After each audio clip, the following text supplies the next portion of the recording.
Hello बच्चों, चलिए आज का हमारा प्रश्न समीकरणों को द्विघात समीकरणों के व्यापक व्यंजकों का प्रयोग करते हुए हल कीजिए। यहाँ से हमें समीकरण दी गई x² + 2x + 2 = 0। यहाँ से समीकरण को हल करना है, तो इस समीकरण को हल करने हेतु हमारे पास यहाँ से हमारी मुख्य अवधारणा काम में आएगी। मुख्य अवधारणा यहाँ से हम लेंगे, यदि हमारे पास यहाँ से व्यापक समीकरण देखे द्विघात समीकरण की, जो कि होती है ax² + bx + c = 0, इस प्रकार की यदि समीकरण है तो यहाँ से इस समीकरण का हल x बराबर लिखा जा सकता है माइनस का b प्लस माइनस वर्गमूल b का स्क्वायर माइनस 4ac बट्टे में आएगा हमारे पास यहाँ से 2a।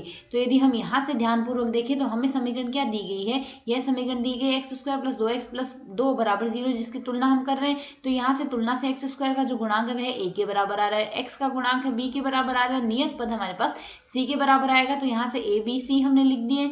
अब यदि द्विघात समीकरण से हल करें तो मान माइनस का b अर्थात -2 आ जाएगा, प्लस माइनस वर्गमूल b का वर्ग अर्थात 2 का वर्ग माइनस 4 गुणा a गुणा c अर्थात 4 गुणा 1 गुणा 2 आएगा, और बट्टे में हम यहाँ से लिखेंगे 2a। तो 2 गुणा a अर्थात 2 ही आ जाएगा। इसको यदि हम सरल करेंगे तो x बराबर हमारे पास यहाँ से लिखा जा सकता है -2 प्लस माइनस वर्गमूल 4 माइनस 4 दूनी 8 आ रहा है, और बट्टे में आ रहा है हमारे पास यहाँ से 2। इस पद को यदि हम आगे सरल करें तो मान हमारे पास क्या बन रहा है, x बराबर हम लिख सकते हैं -2 प्लस माइनस वर्गमूल 4 माइनस 8 अर्थात -4 बट्टे 2 आएगा। अब यदि हम यहाँ से देखें तो हम जानते हैं -1 का जो वर्गमूल होता है वह आयोटा के बराबर होता है। तो इसे यदि हम सरल करेंगे x बराबर लिखी जा सकती है -2 प्लस -2 आयोटा आ जाएगा, और बट्टे में आएगा हमारे पास यहाँ से 2।